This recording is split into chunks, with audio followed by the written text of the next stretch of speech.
Hi all, welcome back to my channel. So, this video, I think, is me updating you guys basically what happened last time when I met the intended parents and what I've done since then, really, I think. My memory's quite bad, so just bear with me. Right, so, last time I did my video, I met the intended mother. I haven't met the intended father yet because he doesn't travel. It's a personal issue, so I'm not going to broadcast why. Yeah, that was great. It was so fun. We had such a good weekend. She stayed for she didn't stay at my house, she stayed at a hotel nearby. And she stayed for about 3 days. Yeah, 3 days she stayed. And I met her by myself and we went for a coffee. So it gave me a little bit of time to talk to her and get to know her.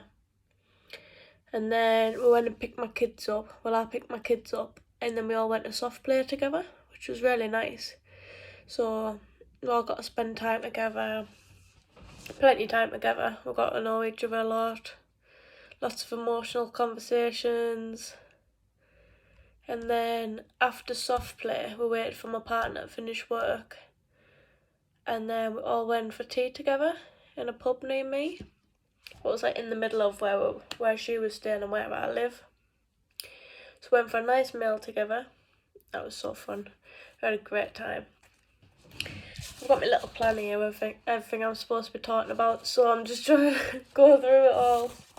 My mind goes so blank, it's hard for me to think. So, let me just tick off what I'm talking about. Yeah. And then, after that day, we met up the next day, just me and her again. And I basically got a contract printed out, so we went through all of that by ourselves. Wrecking the shop. So we went through all of that by ourselves. It was so detailed. We had to go through so much information and questions, and then like discuss it between us, what we did and didn't want to do. We're going independently through this, so we're not using an agency. So we have to like figure it out between ourselves, if you know what I mean. Where agencies might do things a bit different to how we're doing it, or what we think we need to do and that sort of thing. So on the Sunday we met up.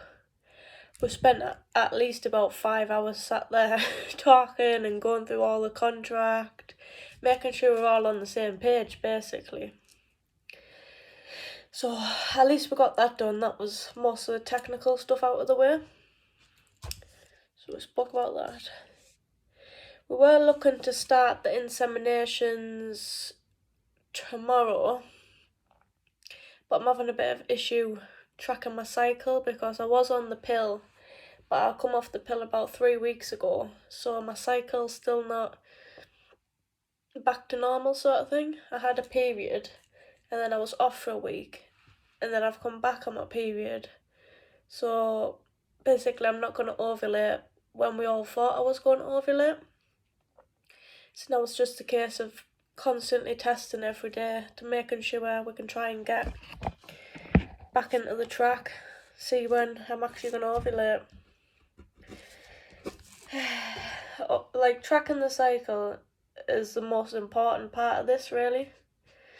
Gotta make sure I track when I'm on my period, when I'm not on my period, make sure I do ovulation tests, because it's such a small time window of when you could actually do the insemination. You're supposed to do it for the best chances the day before you ovulate, the day of your ovulation, and the day after if possible. But it's a bit harder with them living 2 hours away from me, so I've got to drive down there to do it and then come back up here basically. And I've also got my 2 little girls, so it makes it all a bit trickier. But we'll work around that, we figure it out. So I would have been driving down there tomorrow, doing it, and then coming back, because that would have been the day before ovulate. But now that's out the window. I don't know when I'm ovulating yet, so it's now the case of just tracking that basically. Because it's such a small time frame that you've got to get it right. You only get one ovulation a month. So that's the main part, what we're on doing at the minute. Obviously it does make it a bit harder having a 2-year-old of my own and an 8-month-old. So I've got to bring them with me and everything, so I'm going to give you an update of everything we've got so far, what we're using. So I'll start with these. We got the Clearblue digital ovulation tests. So I've been doing one of these every morning. And basically, this is a monitor, and you do your test, and it either gives you a smiley face or just a blank face, so you know when your ovulation time is really. So I've got these, they're definitely handy. I also have one of these Clearblue digital ovulation monitors. This is really cool. I've never been so excited to use something like this. Turn it on. This has been tricky to use because you can't use it. You can't set up a period unless you're currently on your period, and I got it after I finished my period, so it's a bit tricky trying to set it up at the minute. But it basically tells you like if you're low, high chance of getting pregnant and whatnot. And it comes with sticks like this. You've got to buy these separate, and basically you do you do the test, and then you like plug it into it, and it like analyses it. Very fancy. Yeah, so this is definitely a good buy. It's going to be very helpful, but we're trying to get into tracking my cycle and whatnot. So handy. But yeah, it goes on your calendar, and it'll show you like when you're supposed to be on your period, when you ovulate. But mine doesn't have much information in there yet, if you say. But yeah, I think that's so cool. You just plug your tests in there. Yeah, very handy. Obviously the intended parents bought all of this as like stuff what they want to use. I didn't buy any of this with my own money.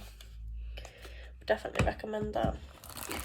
They also bought these Clearblue tests, pregnancy tests, ready for afterwards.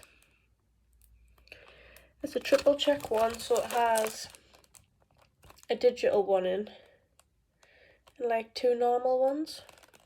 It's quite hard to see because of the packaging. So we've got some tests ready for after. Very exciting. And I also just have these like simple ovulation test strips. Sometimes the Clearblue ones, it's a bit iffy because you just have a smiley face or a not smiley face. Where these, obviously you just do it and then you get to see how faint or strong the line is really. They're from the pound shop, just cheap strip tests. Them ones I already had myself. But yeah, this is basically where we are at the minute. It's just a case of now waiting for me to ovulate to get started. We've got everything in place. They've also got the insemination kit ready at their house, so that's all with them. They also got me like different vitamins, also some tablets that help regulate your cycle, get me back into ovulation and whatnot. So been taking them. They've bought the insemination kit, and we're all basically ready to get started. That's all we're waiting for now, waiting for me to ovulate. Exciting times. Well, I'll see you guys on the next one for the next update. Bye.